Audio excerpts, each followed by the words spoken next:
interessante, como eu disse para vocês no final da aula passada, vocês pegarem esses trechos de código e testarem os seus computadores, né? Instalar lá o Python e testar esses pequenos trechos, porque é assim que vocês vão aprender. Vocês só assistirem um slide é muita informação para pouco tempo. Você não vai memorizar isso, vai esquecer. Sair daqui e já vai esquecer. Tá? Então peguem esses slides, botem esses códigos na casa de vocês, para vocês verem isso acontecendo na frente de vocês.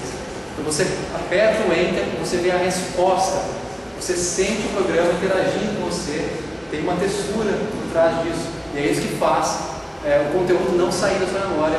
Tá? Isso fica armazenado, dura mais do que apenas você acompanhar a aula, certo? Então eu pediria para vocês, não necessariamente hoje, mas até que a aula chegue a aula que vem, façam isso daqui, os trechos de código estão aqui. É muito simples, tá? Durante a aula hoje eu vou parar algumas vezes, vou rodar pequenos trechos de código para vocês verem como o processo de teste de código, desses pequenos trechos de código, pode ser tão simples quanto parece, tá? Beleza. Hoje a aula vai ser um foco em processamento numérico, tá? Aqui na biblioteca tem um livro muito interessante, que é o Python Script for Computational Science. Eu aconselho vocês lerem, tá? Não todo, nem eu li ele, na verdade eu vi ele agora lá, mas dê uma folhada, tem muita coisa interessante para quem trabalha com processamento numérico, com grande quantidade de contas. Consegue trabalhar, eles ensinam você a trabalhar junto com Fortran, com C e C++, e com isso você ganha uma grande performance no processo de dados. Então, ó, Python Script for Computational Science, lá na biblioteca tem, tá? Livro de lá. Continue dando uma olhada no Learning Python de Mark Lewis, que é o material base desse curso. Bom, falando em números, a gente tem algumas classes de números por aqui. De uma maneira bem geral, a gente tem os inteiros e os pontos flutuantes. Números complexos, você consegue trabalhar com Python de uma maneira bem dinâmica. Números racionais, conjuntos, ele trata conjuntos de uma maneira bem matemática. Isso pode ajudar, dependendo do seu problema. A gente vai ver sobre isso. Booleans, variáveis e mais variedade de métodos built-ins, que são os métodos prontos da Standard Library do Python. A gente vai acompanhar isso. Literais. Aqui a gente tem alguns exemplos de literais e a classe que eles pertencem. Por exemplo, aqui a gente tem os números inteiros. Veja, são exemplos de números inteiros. No Python, a gente tem um negócio que chama tipagem dinâmica, que eu falei na aula passada. Você não precisa definir o tipo quando você vai criar, alocar essa variável. Ele faz isso automaticamente. E uma outra coisa que o Python te dá como poder por trás disso é que você não precisa definir um tamanho para isso. Quando você aloca um vetor em C, você tem que pré-definir o tamanho desse vetor. Em Python não. Em Python você consegue ter um tamanho numérico ilimitado. Você consegue representar.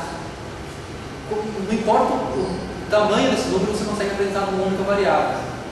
E a gente vai ver também como isso se dá. Exemplos de ponto flutuante. Aqui a gente tem, por exemplo, 3.14 e menos 10. O que isso representa? A gente vai ver. Mas eu posso adiantar, isso aqui quer dizer que está elevado a menos 10. É um número muito grande. Na verdade ele é muito pequeno, né? Porque menos 10 vai passar a casa, mas ele é um número. O volume dele é muito grande, embora ele represente um número muito pequeno. Outros exemplos de ponto flutuante. Veja, a gente consegue trabalhar com octal, hexadecimal e binário. Aqui tem um exemplo de hexadecimal, binário. Isso aqui está com cara de octal. Veja, existem algumas diferenças entre esse tipo de representação no Python na família 2.x e o Python na família 3.x. As diferenças são poucas. mas você tem que saber que isso pode quebrar o seu código. Por exemplo, a representação de octal da família 3.x do Python, ela se dá dessa maneira. Você tem o 0 e o ovo. Isso aqui representa o octal. Da mesma maneira que para representar um hexadecimal, 0x. E um binário, 0b. A gente vai ver isso mais detalhes nos próximos slides. Tá? E números complexos. Parte real, parte imaginária. A parte real não é obrigatória, então você consegue ter um número complexo só com a parte imaginária. Não sei se vocês lembram disso. Ó, olha para você que o conceito por trás é muito importante. Você tem que saber não só como fazer isso, como isso acontece, quais são as diferenças entre versões para fazer uma coisa exata, uma coisa precisa. E como eu disse para vocês, ó, isso aqui nada mais é que o exponente. É esse número, 3.14, elevado a menos 10. O engraçado é que se você tem um número desse, que se atribui esse valor a uma variável, ela vai ser do tipo float. Então, mesmo que isso aqui seja o valor dela, ela vai pertencer à classe de objetos da classe de instâncias do tipo float. Então, não é porque você tem uma representação diferente que ela é diferente. É apenas a maneira de representar isso, de trabalhar com isso. Mas elas pertencem à mesma classe de constituinte.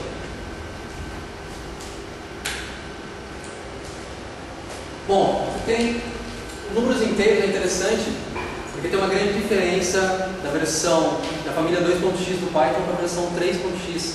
Por quê? Porque lembra que eu disse que ele aloca dinamicamente os espaços, dependendo do tamanho do número? No Python 2.x, quando você aloca um número muito grande, acima de 32 bits, ele automaticamente faz essa troca para o tipo longo. Já na família 3.x não existe mais isso. Se o número ele é suficientemente grande, ou seja, acima de 32 bits, ele ainda pertence ao tipo inteiro. Ele não tem um tipo específico, tipo longo, como no Python 2.x.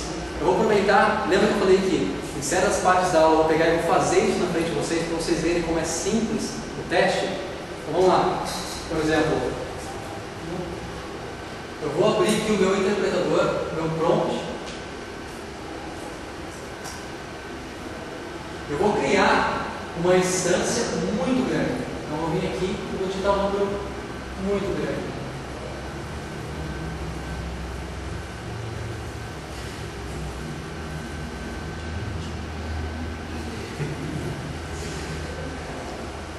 Veja, é realmente um número muito grande.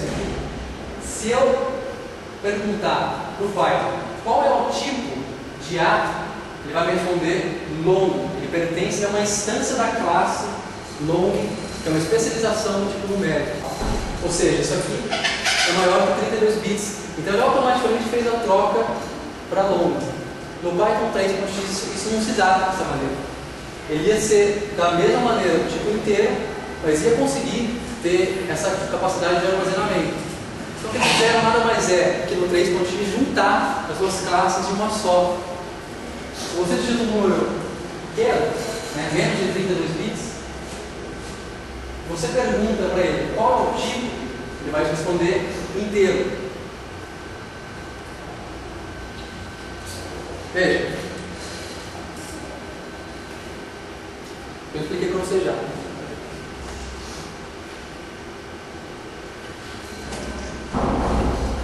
Na família 3.x eles foram mesclados e agora só existe o int, mas ele mantém a mesma precisão de antigamente. Literais hexadecimais. Os hexadecimais em Python, a representação deles começa com 0x, e não necessariamente precisa ser minúsculo, você também consegue representar com 0x maiúsculo, seguido por um conjunto de 0 até 9 ou um conjunto de A até F. Veja, vamos fazer um exemplo, vou criar um número em hexadecimal. Você vai vir lá na casa de vocês, no prompt, vai fazer o seguinte, vai criar uma variável e vai dizer, por exemplo, que essa variável é hexadecimal. Então 0x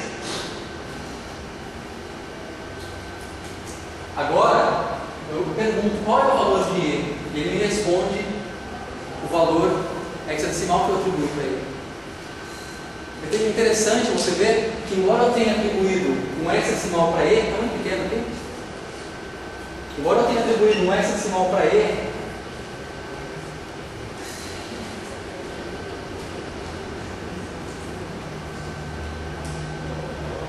o tipo de E ainda é inteiro.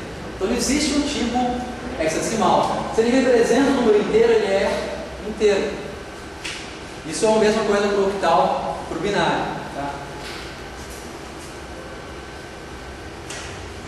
Aqui eu deixei alguns exemplos no próximo slide, para vocês não esquecerem. Como eu fiz aqui na classe, isso aqui é um material de aula, para ficar registrado no slide para vocês praticarem. Tá? Mas eu fiz a mesma coisa. Eu defini aqui um valor hexadecimal para x, perguntei qual é o meu valor de x, e ele me respondeu. O tipo de x ainda continua inteiro. Octais e binários se dão da mesma forma. Então eu quero definir um octal 0 ou 0 ou maiúsculo, não faz diferença. Seguido por um número de 0 a 7. São as regras do número octal. Para binários 0B ou 0B maiúsculo, seguido por 0 e 1. Então vamos criar um binário para vocês se acostumarem com essa prática de testar esses pequenos trechos de código. Então, ó, Q é igual a 0B. Então agora eu vou definir um binário aqui. Veja. Qual é o meu valor de Q? 42.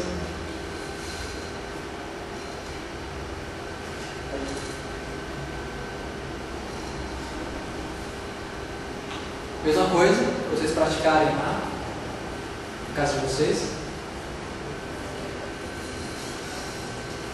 Você também consegue fazer o processo reverso. Ou seja, você dá um inteiro e ele diz qual é o valor dele, hexadecimal, valor octal ou binário. Então, por exemplo, aqui eu digo, isso aqui é uma função built-in, ela já vem implementada para você. Você consegue chamar ela diretamente, dessa maneira aqui. Então,